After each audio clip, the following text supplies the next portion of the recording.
What's up, everybody? You're listening to the Strange Land podcast. My name is Kenny. I'm here with my good friend Stefan. How you doing tonight, Stefan? I am feeling fantastic, my friend. Episode 21. 21. Hell yeah.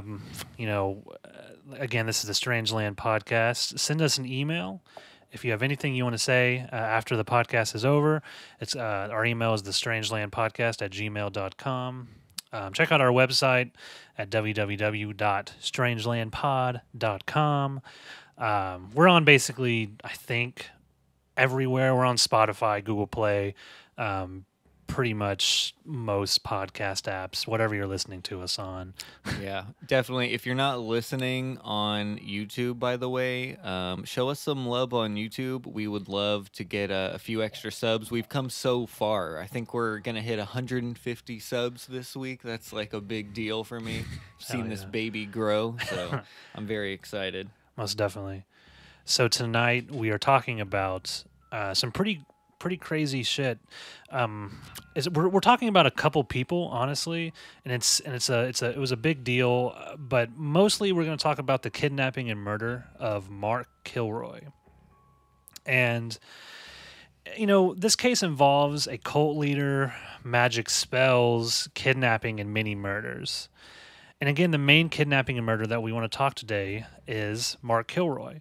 So in March of 1989, Mark Kilroy was kidnapped in Matamoros, Mexico. He was tortured and sodomized by his abductors and killed in a ritualistic human sacrifice. Mark was killed with a machete blow, I believe, to the back of the neck or head, and then had his brain removed and boiled in a pot. But there's a lot more, there's a lot more that happened to Mark and a lot more that happened to a bunch of other people, which we'll get into a little bit later.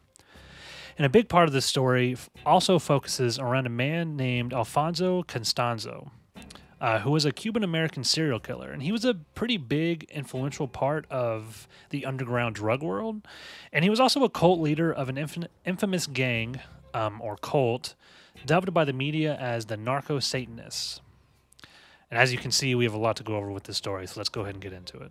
By the way, before we start, Narco Satanists sounds like the coolest metal band I've ever heard. Right. And also something else, last week we covered Hinterkaifeck, and that was in German. There were a bunch of, there were a bunch of words we couldn't really pronounce, and the same can probably be said for this episode. A lot of it's down way south Texas into Mexico. A lot of it is in Mexico, and I think we can pronounce mostly everything, but a few names we might fuck up and we might not do it correctly. So send us hate emails about how American we are. We love those. Dude, we're so American. They're the best. But we're around a lot of Spanish speakers all the time, and we can't get close. Yeah, I mean, we grew up in Texas. We're going to do our best, All but right. Let's be honest here. All right, so before we even get into the story, I think it's best we kind of start with the backstory for Mark Kilroy and really get to know who he was as a person. And, this guy was born on March 5th, 1968 in Chicago, Illinois. His parents were Jim William, and his mother was Helen Josephine, who was a volunteer paramedic.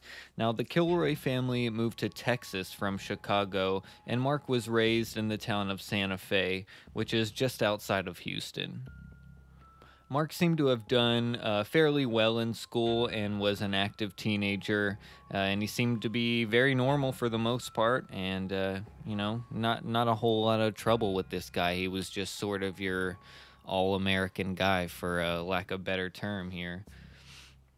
Now, he was also in the Boy Scouts of America, an honor student. He finished 14th in his class of 210 students.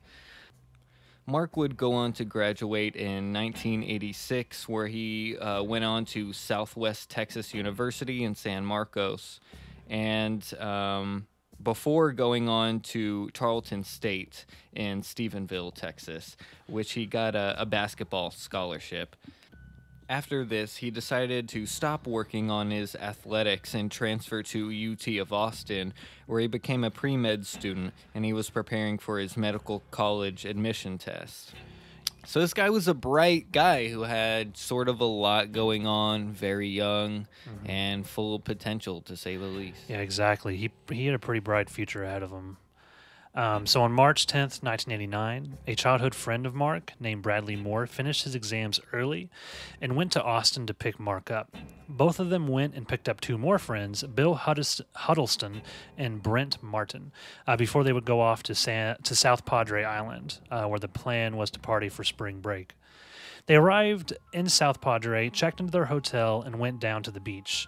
They'd arrived pretty early, so there were not many students there yet, but it started getting pretty packed by the end of the weekend. The second morning they were there, the boys headed down to the beach before lunch, suntanned, had lunch, and they went to a Miss Tan Line contest. So just, they're just kind of having fun this weekend. They went back to the hotel where Mark got in a nap, and then they were basically planned to go to Mexico after that. They left later that evening, met up with a group of females that they had met, and they all followed each other to the border. So they parked their cars actually close to the Gateway International Bridge, which crossed over the U.S.-Mexican border on foot. So the two groups spent a good amount of time at a nightclub called Sergeant Pepper's, which was in Matamoros, Mexico. And, I guess it's worth explaining here if people don't know, if they're listening in another country. So they are basically in the Brownsville area in Texas, and they cross over right to Matamoros, which is essentially the only thing separating Brownsville and Matamoros is a river. Mm-hmm. So, I mean, these towns are very close. They have a lot of interactions, Yeah, Brownsville is like literally on the border of Mexico. Yeah, like that's all they did was just park their cars and walk over. That was it. Right.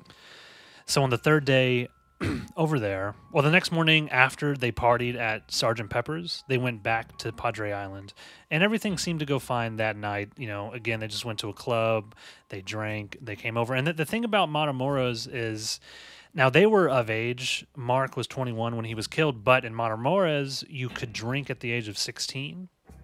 So that was a big spring break spot for anyone under the age of 21, which is, of course, the drinking age in the United States. Sounds crazy. Yep. So on the third day there, which was March 13th, they had a very similar beginning to the day, and the boys decided to go back over to Matamoros. And they parked near the border just like before and headed over on foot.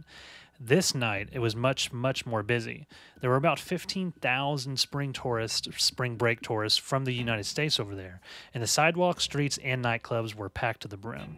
When the boys got to Matamoros, they decided to go to whatever club had the shortest in line. This ended up being Los Sombreros, which was a rock club. Los Sombreros. Los Very Sombreros. Cool. That's pretty punk rock. So as they left the club, they saw Mark actually talking to a girl, and this girl was supposedly from the Miss Tan Line contest, so she must have been a real prize. Mm-hmm. Now again, the streets were packed with people, which made it really hard for the boys to stay really in a group. It's chaotic. Everybody's having a great time moving around. Bradley and Brent separated from the group and headed to the border, and they went into a restaurant right next to the border. Mark saw Bill and waited for him to come over, and Bill then ran to a nearby alley because he needed to pee. Mark waited for him, but when Bill came out of the alley, Mark was just simply gone. Yeah, it was like he just vanished. Now, his friends stayed back and looked for him for hours, all around until about 4 in the morning. At this time, the streets were completely cleared and a lot of the bars had already been closed, and they still had no sign or sort of idea about what happened to him or what could have happened. They figured that he maybe crossed back over the border and, maybe found a ride, so they decided to head that way themselves. Now, when they got to their car, he wasn't there either, and they actually waited for a bit more before heading back to South Padre without him. You know, they had then thought Mark left with a girl that he was talking to that they saw earlier, and he would just end up at the hotel the next day. But this didn't happen either. The boys woke up and still had no idea about what happened to their friend, so they called the police and went ahead and reported him missing. Yeah, and you know this thing about them thinking maybe he'd show up to the hotel the next day. That's not, it's not that far-fetched Yeah, at it's all. not. I mean, they're in this, crowded with other kids, other drunk students. I mean, he's a pretty good-looking guy. I think he has a lot going for him. So it's definitely plausible that he could meet someone and go back to her hotel room or whatever. So Yeah, when you meet Miss Tanline, Yeah. what else are you supposed to do? You know? Exactly. So that definitely could have happened. You would think that he would tell them, but maybe he just didn't see them and he had been drinking. He didn't think about it. Right. And so that's what I assumed that his friends thought. But here's what actually happened. So while Mark was standing on the side of the street waiting for Bill to come back from peeing, a man in a red truck called out to Mark. Mark went over to the truck, and the man asked him if he needed a ride. And as soon as Mark got close enough, two men jumped from the truck and pulled Mark inside. So Mark was stronger and more athletic than these two men, and he was able to break free. Remember, he was in athletics a lot when he was in high school, and I'm sure he still is. Obviously, he was. He had a basketball scholarship. Right. So he was able to break free, and he was able to run and get about 2 blocks away from the men when he was intercepted by a second car, and he was taken at gunpoint. He was handcuffed and put in the back of the second car. Now, in that one documentary, the guy says that they pretended to be the police, and I believe that they did. Right. I don't know if Mark stopped because he thought that they were police or not, which is, Right. he says. I couldn't really find much more information besides from that one guy saying that. Yeah, the way it's been told is like these guys were dressed up as cops, and they would do this pretty frequently, but they were dressed up as cops. They allegedly said, "Hey, you're arrested for being drunk in public," Yeah. in the as the spring break party was happening. Yeah. So I don't really know how true it is. It's definitely true that they dressed up as cops, but who knows if he stopped or not. But either way, another car, again, intercepted Mark and took him in at gunpoint. And he was handcuffed, put in the back of the second car. They drove Mark through the streets of the city and through an industrial area. After a while of driving, they turned down a dirt road and kept driving. They eventually got to a private ranch, which was named Santa Elena. They left Mark in the car overnight. And eventually, the ranch's caretaker came out to the car to feed Mark bread and eggs and give him water so he wouldn't just die. 12 hours after the abduction took place, Alfonso, who we talked about earlier, and his men came out to the car to greet Mark. They wrapped his face and mouth in duct tape and walked him to a storage cabin with his hands tied behind his back. They tortured and sodomized Mark throughout the day and night. And the next day, he was led out to a field, and Alfonso hit him in the back of the head and neck with a machete. The gang cut out his brain so they could boil it in a nganga? Is that how you say that? I've been saying in Ghana, which is like an African metal pot that you would use to just boil anything.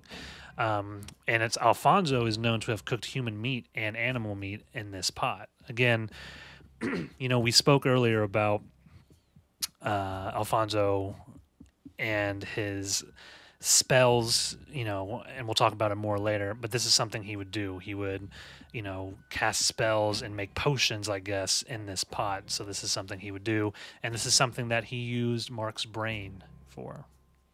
Yeah, definitely. And a lot of other things, too. Yeah. Now, they chopped Mark's legs off, and they inserted a wire into his spinal cord. And the reason they did this was so... Now, they buried him, but there was a piece of wire that would hang out of the ground. This would mark the body, and also they could come back at a later time and basically pull the wire and retrieve all of the bones from the body that was left to decay. Pretty sick shit. Exactly. They figured that if the body were to decay enough, the bones would come right out. And they wanted to make a necklace out of it. A necklace. Yeah. Alfonso specifically wanted it for himself. Yeah, he wanted to, which I don't know how many necklaces you can make out of a spinal cord, but Jesus. You could make one big necklace. Yep. So we just covered what really happened to Mark, but You know, it's worth talking about Alfonso, this cult leader, this mysticist. You know, he was sort of a witch doctory type of He was a cult fucking leader. wizard, man. He really was. He believed himself to be, at least. Well, yeah, I don't even know if that's true after Yeah, seeing that's some of the stuff he's done. That's true. But either way, Alfonso was born in Miami, Florida, to Delia Gonzalez, who was a Cuban immigrant in 1962. His mother would end up having three children, all by different men. And now remember, he said he was born in 1962, so he's barely older than Mark. Right. He's only 6 years older, technically. I mean, Yeah, he was born he's in his mid-20s. 5 years, I guess. Yeah. Or 6? Yeah, 6 years. Yeah, so he's barely older. He's not like... You would think that this dude who's, like, running all this shit, and he's, like, this wizard guy who's doing all these spells, you just figure he'd be in, like, his 50s or something. I don't know. Right. But he's barely older than Mark, so... Yeah. Well, I believe that he probably thought he was wise. Oh, yeah. Regardless of his years. He was actually thousands of years old. Yeah. His spirit had been alive for a while. Now, Alfonso was baptized Catholic, and it's said that he was even an altar boy, even practicing Catholicism. He would take trips with his mother to Haiti and would learn about voodoo there. And this really seems to be where the interest in the dark arts and magic in general sort of come into play. Now, in 1972, the family moves back to Miami with when his stepfather dies. And after leaving the family with a substantial amount of money, basically when he got into his teens, he was able to become an apprentice and a local sorcerer and began practicing Palo Mayombe.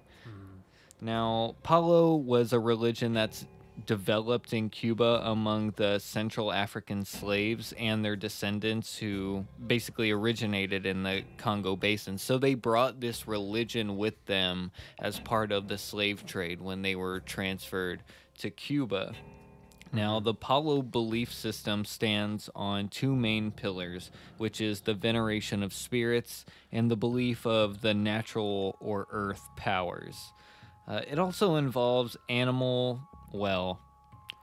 sacrifice. We'll just say sacrifice. And supposedly in the early days, it was mostly human sacrifice. If human sacrifices could not be found, they would settle with the bones that they would rob from graves. And while they were in Miami, Alfonso's mom would remarry, and her new husband would be involved in the Palo religion and drug dealing. Now, during this time, Alfonso and his mother would be arrested multiple times for petty theft, vandalism, shoplifting. He would end up graduating high school as well. So, I mean, already from an early age, this guy is sort of groomed to be able to manipulate people, and I don't know, he was able to use his magic as a tool. Exactly. Yeah, and so when Alfonso became an adult, he would move to Mexico City, and this is where the cult beginnings would become real. He would meet the men that would start to follow him, and he would start a very successful business that included performing very expensive rituals that included animal sacrifice and casting magical spells.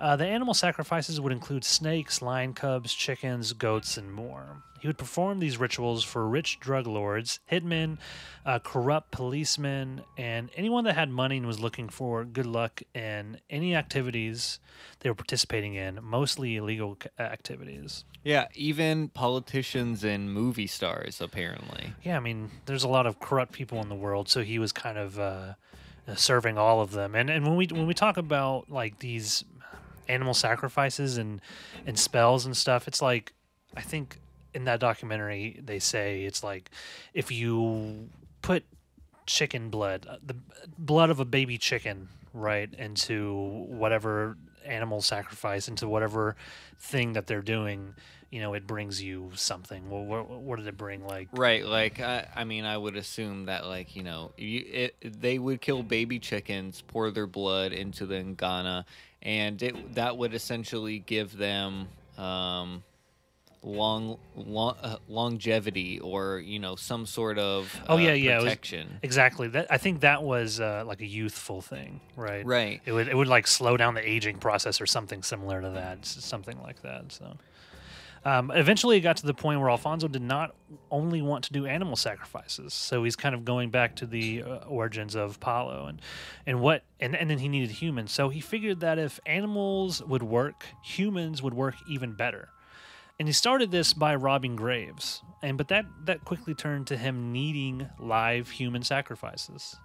If a particular client of his needed something like strength or intellect, he would focus on getting them parts from humans that showed these attributes.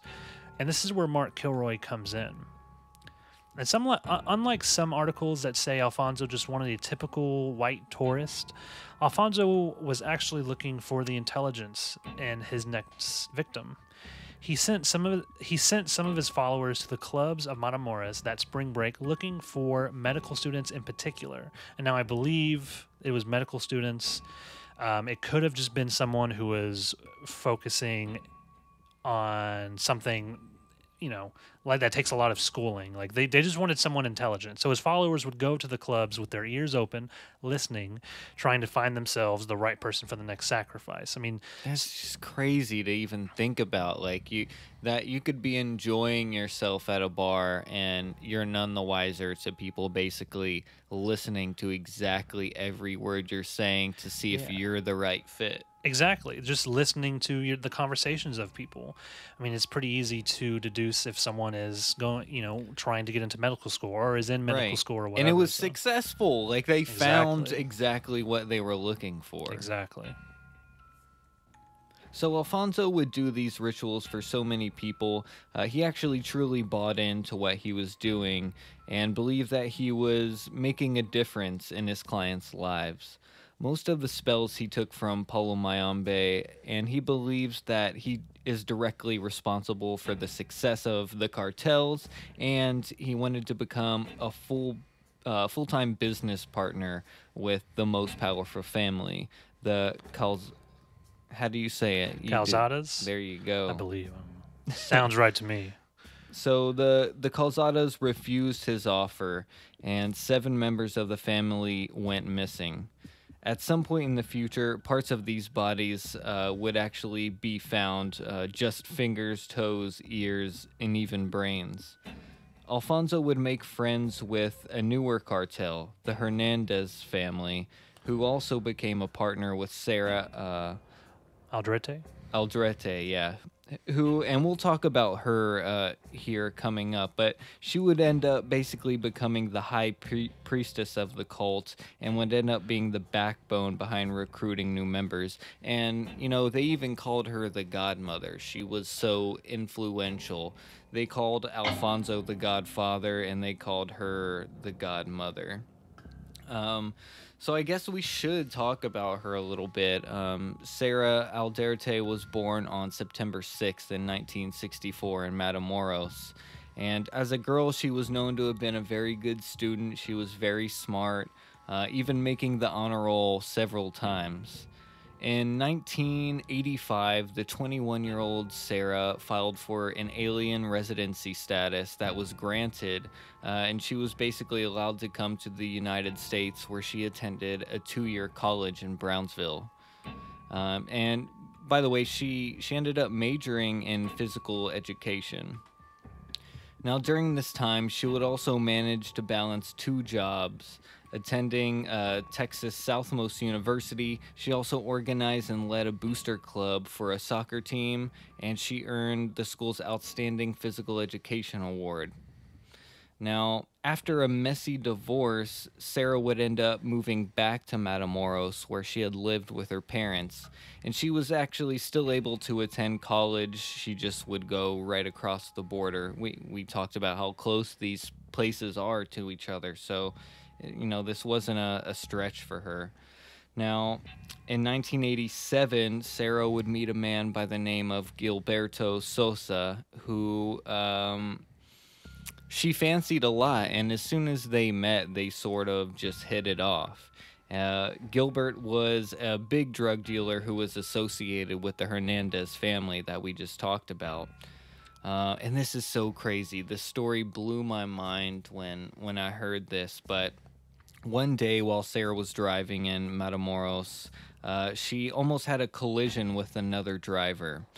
And when the two pulled over, the driver from the car got out. He was very apologetic, charismatic, and ended up introducing himself as Adolfo Constanzo. Now, this seemed like a mere accident, at least to her it did.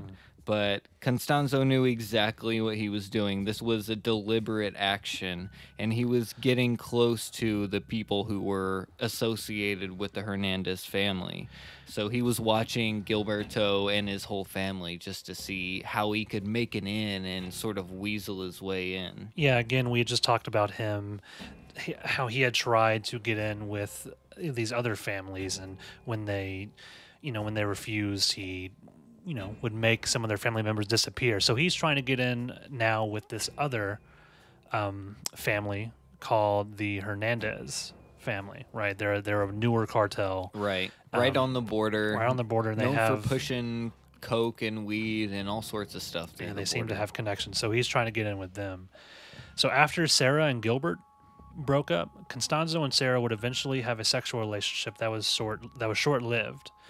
Adolfo explained his sexual proclivity toward men, but the two men would still, Sara and Constanzo, would still remain very close. Not only did she love Constanzo, their relationship would grow into sort of a religious relationship in her eyes due to Constanzo's indoctrinating her into the cult. So, something we just learned about this. Adolfo Constanzo was very... he was homosexual. Yeah, he was gay, but he was also charismatic and persuasive. And I mean, they still had a love life here. He was still able to manipulate her. It seems like he would stop at nothing. Yeah, because she really wanted it, and I guess he figured he could definitely play off that. Yeah. So eventually, Sara became Constanzo's right man. And while he would focus his attention pushing drugs through the border into the United States, Sara would attend to the cult. At the end of the summer break, Sara's friends would note that she had changed very much and was becoming more and more interested in witchcraft and obsessing over the occult. This whole time, Adolfo was just using Sara to get to know her connections. And as it would have, this would pay off when Sara would introduce Adolfo to Elio Hernandez. Using every trick at his disposal, Adolfo persuaded Elio and the drug gang that Palo Mayombe would solve all their problems. Enemies could be eliminated in the course of sacrificial rituals and would, in return, keep the family and its employees safe from harm. Adolfo would have them all fooled. His disciples truly believed that they would become invisible to the authorities and also immortal.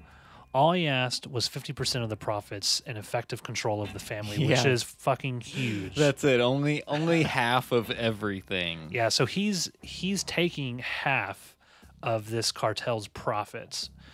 And again, this is not a huge cartel, but they're running some pretty serious drugs. I mean, yeah, and they're making good money. Like the black market drug game isn't cheap, like you make a lot of money here, and 50% for one person. For one person who's not even doing anything. They're not, like he's not. I mean, he is, but there is no he's not giving them anything that's actually worth any type of value. He's providing a false sense of. Yeah. He's telling them words for a very large amount of money. It's like before he got together with the Hernandez family, he was making a pretty good business out of himself. Sure. Going to all these different people. And it's like if he had given all that up, he probably would make the same amount of money just from the Hernandez family, but now he only has to deal with one fucking family. It's not like he has to go anywhere else. So yeah, he's definitely he's definitely manipulating a bunch of people here. Yeah, and I guess we should mention when you said earlier that he was basically using Sara to get to know her connections. Now this whole time he had convinced her, he had done tarot readings for her and basically gave her all this bullshit and just basically fed her information so she would do what he wanted. And crazy enough, it freaking worked. Oh, he was a master manipulator. We see this all the time on this podcast, usually in serial killers or whatever. And not to say he wasn't one, but yeah, you see it all the time. He was a master manipulator. It's just so frustrating, someone using the guise of magic and like giving an extra edge and just taking advantage. You see it all the time. Like, we're probably gonna get in trouble for this, but like psychic mediums and like this sort of stuff, it's fucked up what people do to take advantage of other people. And I guess you could make an argument that it's good and gives people some sort of like, it just depends, peace. Yeah. And not to say any of that stuff's not real. I don't necessarily believe in it, but even if some of it is real, there are still a lot of people that are taking advantage of others. So for sure. So the ranch that we talked about earlier, the Santa Elena Ranch, it was the ranch that Mark was killed at, belonged to one of the Hernandez brothers. There was a sudden death in the Hernandez family, and that's kind of why they had Alfonso help them with the protection of their cartel. So again, Elio Hernandez offered half of the family's drug proceedings in exchange for the protections. But because the Hernandez family owned the ranch, Alfonso had access to it, and he would end up moving there. And now he also had other places. I think he may have had a place in Miami, but he definitely had a place in Mexico City. Right. But he would also live in this ranch a lot of the times. And this ranch is where all of the rituals would take place from then on out. And more than 20 bodies would be found on this ranch eventually. And then 40 more in Mexico City that were alleged to have been, Constanzo's doing. Yeah. So we sort of talked about the murder, or the murders, really, that had taken place. But now let's switch gears a little bit and get into the investigation and how these guys ended up getting caught, essentially. Now, when the investigation began, it just started with a basic missing person's case. Many students that went to Matamoros during spring break went missing for a day or two. That totally wasn't uncommon at all. Yeah, and as scary as it can be for friends or family, it does happen all the time. Right, and they're usually found, later, bad hangover, feeling kind of lousy, but all in all, for the most part, they were just fine. Mark was actually the only one out of the 60 people that went missing during that first 3 months of 1989 to not be found. Mark had an uncle named Ken Kilroy who had worked for the U.S. Customs Service in Los Angeles, and because of this, a police task force was created in Brownsville to search for Mark. During the investigation, Mark's parents put together over 20,000 handouts and began to basically distribute them into the region where he went missing. And this guy, they put this on TV. They tried to make it as loud as possible for, they really just wanted to get his name and his face out there. So they ended up doing quite a lot to try and see if they could find him. Now, U.S. authorities and the Mexican Federal Police Force were working together during this investigation, but the U.S. authorities strongly distrusted the state and the federal officials. They believed that these officials were purposely were purposely slowing down the investigation that led the U.S. officials to believe that Mark's murderers were basically insiders working for the government. Now, on March 26th, the case would be shown on America's Most Wanted, and it brought the case a nationwide publicity that, and basically this happens all the time with America's Most Wanted specifically. After the episode airs, they'll get a huge flow of calls and tips. Even though a lot of tips came in, nothing still really even came from this. Yeah. And how could it have? And one of the investigators in Brownsville, he said that he'd been working with the Mexican state and federal officials for like 20 years or something. He was the one in that documentary. He said that they had been working together for a very long time on many, many different cases, And with this one, he said it was like running into a brick wall.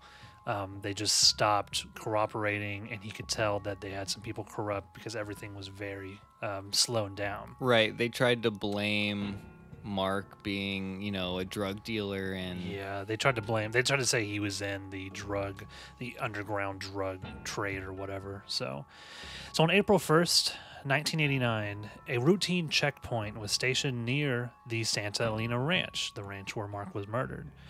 And this was set up by the Mexican state officials. And this is a routine checkpoint. Nothing really was supposed to come out of this. So they're stopping every vehicle. They're just checking everybody out to see what's going on. They do this. So a vehicle ran straight through the checkpoint without stopping. The police did not turn on their sirens and follow, but instead sent an unmarked car to follow the vehicle. The car turned down a dirt road and went to the ranch. The unmarked police car pulled off to the side of the road and watched from a distance away. So after 30 minutes or so of them watching the ranch, the car leaves. They find out that the car was driven by a man named Serafin, who happened to be the man that kidnapped Mark just a few weeks earlier. When Serafin left, the police went into the ranch to gather evidence. They found cult paraphernalia, and they also found marijuana. They did not go in and arrest Serafin right away. They decided to stay and collect more evidence. So 8 days later, they returned with a whole group of policemen and arrested Serafin. They arrested his uncle Elio, who we mentioned earlier, and they arrested more cult members, as well as the ranch's caretaker, who's named Domingo. While they were in custody, they were all very relaxed, as if they had no troubles in the world. They were all sent to prison while the police took the caretaker away for investigation. Or for interrogation, really. They showed him pictures of Mark, and he confirmed that he had seen Mark at the ranch, and that he had fed him while he was tied up in the car. Then separately, they interviewed Serafin, and he confessed to kidnapping Mark and helped torture and murder him. Serafin claimed that Adolfo was the head of the group, and that they had taken Mark and killed him as a part of a ritual sacrifice. So he had basically confirmed all of the crazy shit that we had talked about, and he confessed it to the police, and he did this without any hesitation at all. He knocked out completely on everyone, but he did this like second nature. Like, he truly believed that the police could not touch him. Yeah, he wasn't even worried about spilling the beans because he thought he wasn't getting in trouble. He was scot-free. Yeah, which is really pretty funny when you think about it, because he had already been taken to prison. Right, right. He had been put into a cell forcibly by the police, and somehow he still believed the police couldn't kill him. It didn't sink in yet. That was the sort of brainwashing that Constanzo was actually able to pull off with his group, his flock. Exactly. 2 days later, on April 11th, the police took Serafin to the ranch, as well as 4 other of the cult members, in order to find Mark's body. It's said that the members of the cult were all calm and didn't care about the policemen at all. They believed that Alfonso would save them, like we had just talked about, or that basically they had some sort of immunity from the police due to the spells that had been cast and the spirits that were from the Ngana. Now, Serafin had said, he was even as calm to say, you guys should order some food, you seem hungry. One of the police leaders got tired of this, and he took basically an Uzi that he was carrying and started firing to the air. And he asked Serafin if he was scared of bullets. At this point, they said that Serafin's entire demeanor was changed, and he realized that everything about Alfonso was terribly, terribly wrong, and that he had spread his bullshit. It kind of like sunk in at that point. I love this. I love that he was like all calm, and the Commandante basically fires into the air, and Serafin's like, oh shit. Yeah, one of the investigators says that he didn't know that was going to happen, so it scared him too. And he turned around and he's just firing in the air, and he said you could just see in that moment the belief just fade away from his entire disbelief. Yeah. I love it. I love the picture in my head of how that actually played out. Now, at gunpoint, the police actually forced the cult members to dig up all of these bodies, which I think is a great idea, honestly. They found Mark's body, which had been identified basically using his dental records. They found at least 15 other bodies, which they said were mostly rival cartel members and not random sacrificial victims, but, you know, who can trust these scumbags anyway? I mean, who knows? And there were But- more than 15 bodies. I mean, like I said, there were over 20. And so, yeah, I mean, when it says mostly, there were definitely rival cartel members, and then there were definitely some sacrificial victims as well. So. Definitely. 3 out of the bodies were actually couldn't even be identified, and they found 243 pounds of marijuana. They found some cocaine, guns, vehicles, and then they find this ngana that Alfonso had used for his sacrifices. And they said in the shed that the ngana was kept, there's candles all around, all sorts of occult things, and you had the ngana positioned in the center of the room as basically the centerpiece or the altar. And this was in the shed that Mark was tortured in, right? Yeah. Yeah. Now, they, as soon as they look at the ngana and sort of, they're looking for any sort of evidence, they actually find the remains of human brain, a goat's head, chicken feet, and a turtle, as well as like some coins, animal blood, an array of gruesome parts just strewn about. So something that we didn't mention, when Serafine and the Commandante and all the other police officers got to the ranch, the Commandante asked if, he asked Serafine, where's the body? And Serafine responded, what body? And, I mean, obviously that sounds like he's fucking around with them, right? Which is exactly what the Commandante believes. He says, if you're fucking around with me, you better stop it. Right. He gets real pissed off. And he says, and Serafine replies, no, what body do you mean? We have lots of bodies out here. And he's like, what do you mean? He's like, well, we have bodies over here. We have bodies over here. We have some bodies over here. So he's walking around the ranch just pointing out where there are other bodies. And the Commandante didn't expect them to walk upon a mass grave site like they did. Right. They just, yeah. They just went out there looking for Mark's body. They didn't realize they were going to come across a whole heap of bodies. And a ritual, a ritual-esque type of setting, and all the drugs. It was just, they stumbled upon a gold mine for them. I mean, exactly, yeah. So 2 weeks after the bodies were exhumed from the ranch, the Mexican federal police went back to the ranch, and they were really trying to find Alfonso at this point. They had Serafine basically spill the beans on everything. So they now know that they are looking for Alfonso. So they go back to the ranch, and to piss Alfonso off, they bring basically a folk healer to purify the shack. The shack where all the rituals were performed with the pot. They bring a folk healer, and they have a wooden cross. They basically toss ashes everywhere. They sprinkle the floor with salt. They put a wooden cross in the middle of it. They said a few prayers, and they concluded by making the sign of the cross. And so after this, the policemen then take gasoline and spread it all over the shack, and they set it on fire. And they don't really have a good official explanation for any of this, why exactly they did this, but there was a source who was close to the investigation, and they say the police's motives were supernatural in nature, but they said that they wanted to make Alfonso come out, and they said they wanted to piss him off. They said that if they did this, that Alfonso would see it, because they did it on live TV, right? They posted in the news or something. Yeah, it was on TV. Yeah, and so they wanted Alfonso to just go crazy, and supposedly this worked. Supposedly the next morning, Alfonso went into rage after he saw it, after he saw the arson on TV. And so this was really just to piss Alfonso off and try to get him to come out of the, come out and come to them, and it kind of worked. It did kind of work. He was super pissed about it.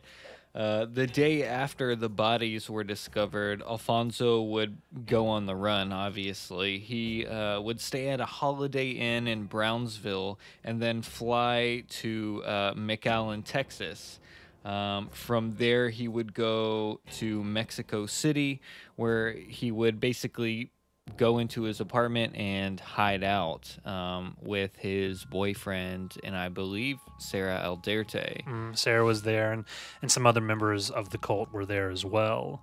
There were at least 3 or 4 people in this apartment where he was hiding out.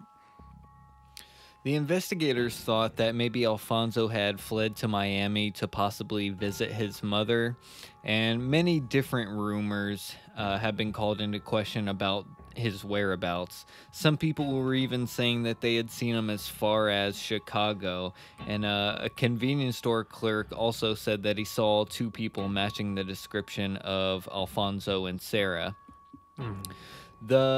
The best the investigators could go off of was that Alfonso was last seen driving a 1989 Mercedes-Benz in Brownsville.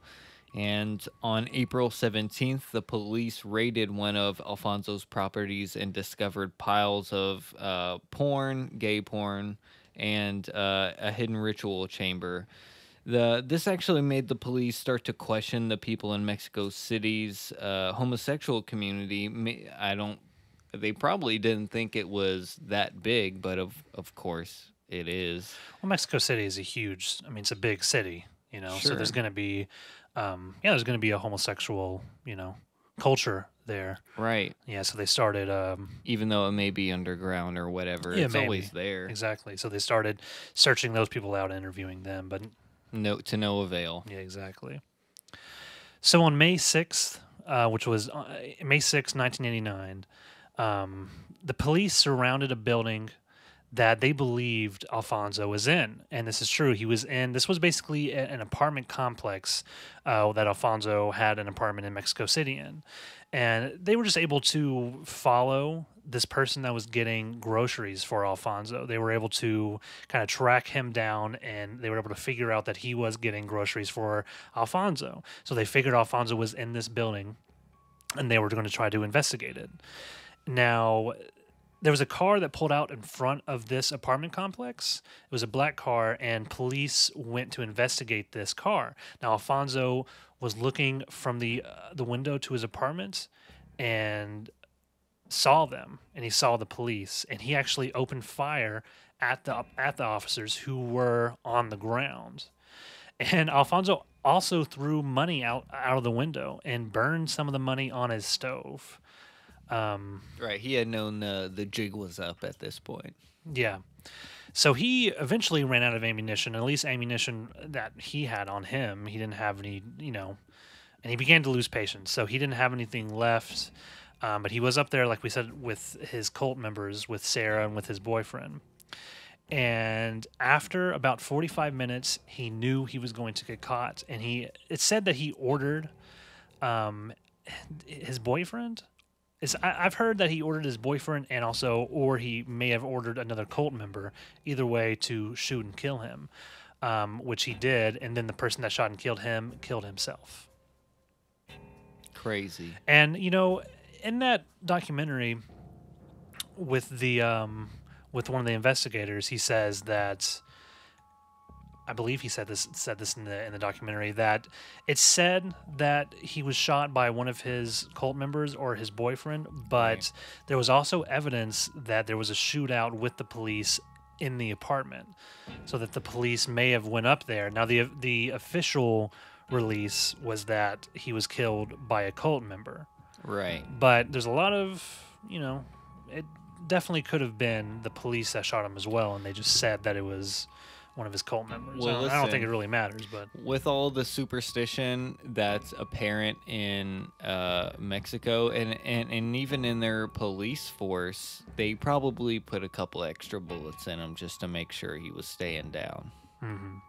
Now, Sara was there, and she goes crazy at the idea that he was dead, you know. And there was a fire in the apartment, maybe, started from the fact that he was burning money on top of the stove, and police were coming up the stairs into the apartment.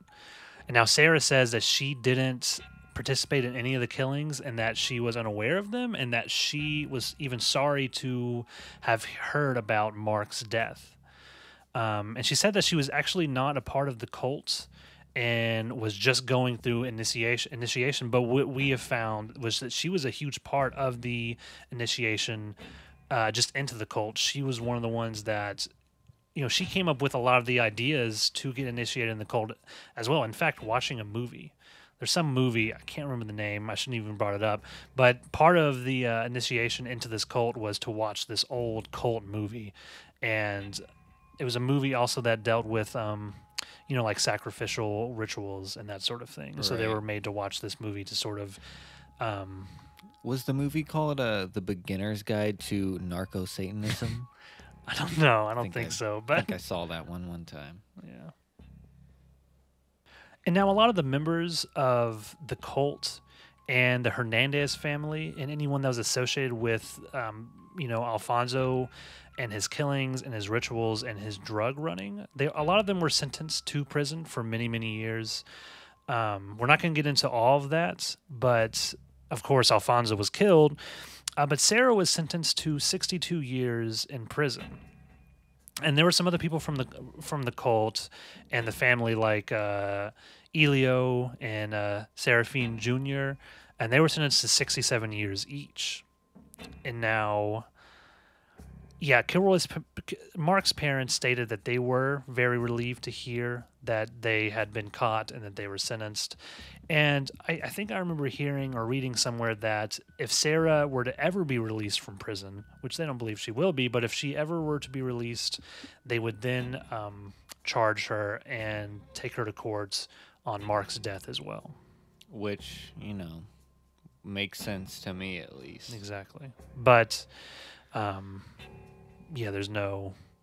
She's probably never getting out of prison, and she'll always claim her innocence as far as Mark's death. Of course, she said she had no. I sort of feel bad for her because it is sort of, you could make the argument she was in the wrong place at the wrong time, and she had all these good things going for her, but as soon as she met Constanzo, it went way, way south. Well, some of the investigators or like the psychiatric team that was used for this case, and they interviewed Sara, and they claimed that she could have had multiple personality disorder because when she was in Brownville and she was going to school, everyone knew her as this very sweet, athletic student who got good grades in all of her classes, and then when she would go back over to Mexico, she would become a different person, and they showed some traits of multiple personality disorder. And this is something that I don't believe she's ever diagnosed with. Yeah, that sounds like a lawyer's argument right there. Like, no, listen, she's mentally not okay. I don't even know if they tried to use that. It was just something that they had said. Right. I'm not sure if it was the defense or the prosecution or if it was just the investigators in general. I mean, they had people working on this sort of thing. So I don't know if they ever used that or not, but it was just something that they had mentioned that maybe. Yeah, it's probably something that was thrown out, just to see if it would stick anywhere. Yeah, definitely. So not everything from this case is bad. I mean, it pretty much is all bad, but after Mark was killed and after, they got his body and they identified him, his parents started the Mark Kilroy Foundation, which basically just promotes drug awareness and prevention, and they worked with the Just Say No campaign. Now, that was a campaign that was going around when I was a kid, when we were kids, and it was a royal fuck up, I think. It didn't really work, but... Yeah, it's terrible. But the thing is, they started this foundation to promote, just at least awareness about this sort of thing. I mean, I watched some interviews with his parents, and it was one of those things where they said, all of this really happened because of drugs. I mean, that's what Alfonso was doing. I mean, he was performing rituals and he was, he was doing all this crazy shit, but in the end, he was just trying to make money. Right. And the thing that a lot of this can be tied back to drugs. Now, I don't want to start a political debate about drugs or the war on drugs or whatever. But it's one of those things where I don't think cocaine should be legal, or whatever. Maybe it should be. I don't know. But anyways, a lot of this can be traced back to the underground drug trade. And so, his parents started this foundation to at least try to bring awareness that it doesn't just necessarily affect the person buying the drugs. It could affect anyone that is even around, just any of the tens of thousands of kids that go and party every year in Matamoros. Right. And the community at large, really. I mean, not only was it Mark who died, but it could have been anyone.